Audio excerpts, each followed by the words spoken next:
ala haƙiƙa wasu lamarka ne wanda yake zan iya ce maka cewa mutane ne sun saki Allah, because bayan da za a yi baka taɓa ganin inda aka haɗa ruwa da kunwa ba. Mutane ne from the grassroots ya zuwa shi kanshi talaka ya ba haƙƙin da Allah subhanahu wa ta'ala ya ɗora mashi. Haƙƙin nan shine ka iya tsayawa ka ga cewa ka zaɓi shugaba na gari.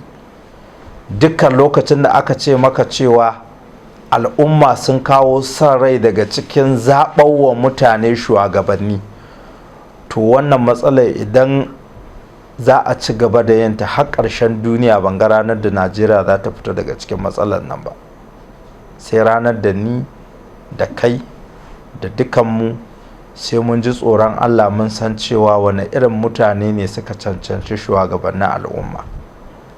A bai yiwuwa a irin halin turbar da Najeriya ta shiga na talakan Najeriya ya mai da kuɗi shine priority in shi, ba gwargwarmaya ba. There is no any country a duniya da ta samu ci gaba irin turbar da talakan Najeriya ya sa kanshi.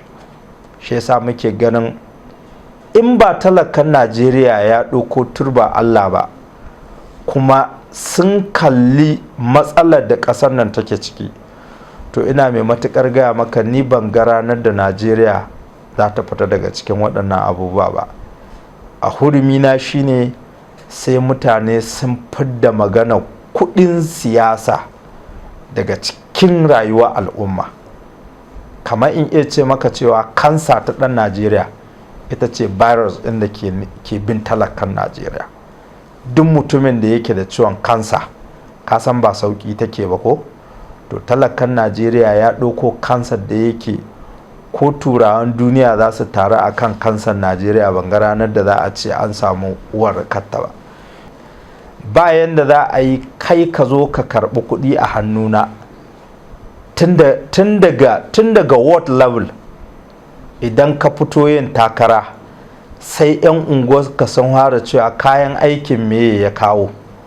A masallaci in ka gama taro nan ne dai ake cewa corruption bai shiga ko? To a Najeriya ne kadai za ka ji cewa shugabannin masallacin sun ce wai ya shigo da ɗan na goro.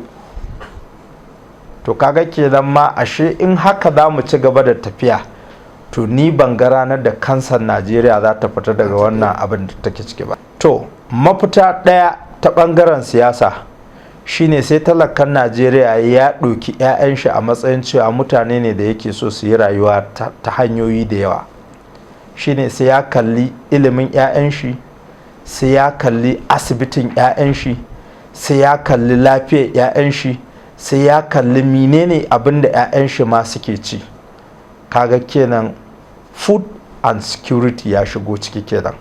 Sai ya kalli cewa wannan fatarar da shi yake fama a matsayin shi na mai gida, ya je ya dawo yana ta mazure yana ce ma uwarsa cewa bai samu ba, to duk sai ya kalli waɗannan abubuwa. Shine he mun ɗora ƙasa a turba inda ya kamata ta dawo. Min shine na ɗaya dai sai mun tsaya mun zaɓi shugabanni na gari waɗanda suke da kishin al'umma, waɗanda yake sun taɓa riƙe wasu muƙamai da yake an yi an gani, kuma suna da kishin arewar da ke gabansu. Ba mutane da yake 'yan business as usual ba ne ba, kawai abin da ke kawo su cewa su yi takara ne don su mallaki wani abu da yake na talaka. To wannan abin sai mun duka mun sa shi a rai. Idan talakan Najeriya ya fita daga cikin baccin da yake ciki, ya iya kallon 'ya'yan shi a matsayin cewa wani fico zai baro masu, kaman bashi ne faɗan talakan Najeriya fa yake ci a hannun ɗan siyasa. Ka taɓa ganin ka ci bashi an yahe maka shi? To duk wanda ya san da ƙasan nan ya san da cewa akwai lokacin da aka waye gari. Nan ni a jihar Katsina na yi imani ga Allah, akwai lokacin da na san da cewa naira 50 da aka je ka sai hura ta naira 20, za ka sai nonon naira 10 a dama ma ita ai ma kindirmo mai rai da lahiya. hamma in ka ga dama da naira 20 ɗin nan za ta iya kai ka magarba. Wallahi na san akwai wannan lokacin. To duka wannan lokacin kuma da ka kwanta a kofar gidanka, tun daga 12 muke sa majalisa a kofar gidanmu, ba mu barin wannan majalisai sai karfe 4 na dare. Yau kana iya zuwa kofar gidanka da kazar da ka hiddo ma daga cikin kofar gidanka ta kai karfe 12 dare. To rayuwar mutane ta gurbata, sai mun dawo wa Allah, sai kuma mun ji tsoron Allah, kuma sai mun sa ƙasa kan addu'a, kuma mun canza halayenmu. Ba ka gani cewa har da su shugabannin da wallahi ni in my life ban taba ina dora laihi akan shugaba shine na a zaɓi mutumin da ya cancanta. Kaga kenan ba laihin shugaba bane. ai tirana gini tiraza ne. Sannan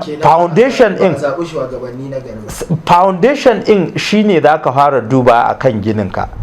Duk wanda ya je ɗora foundation in gini da laka-laka da tabo-tabo, kai ka san da cewa ba kankara kai ba ka yaudara gidanka ka ce cewa wai damana za ka zanna laya.